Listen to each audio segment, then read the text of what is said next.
majani hivi. Unachemsha maji, baada ya kuchemsha maji utaweka hivi, utajisteam, unachuchumalia. Utajisteam, unachuchumalia.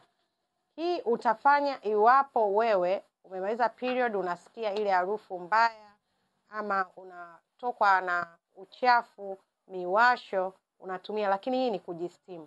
Kwa kubana uke, hii ni ya kujisteam na hii ni ya kuweka. Unaweza kutumia zote mbili, ndio.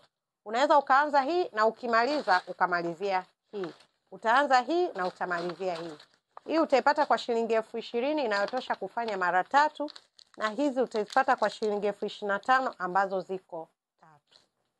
Tunza uke wako, tunza sehemu zako za siri, jitahidi kunywa maziwa mtindi, jitahidi kunywa juisi ya nanasi, inasaidia sana katika kuweka mazingira ya uke wako kuwa safi na nadhifu wakati wote. Karibuni sana.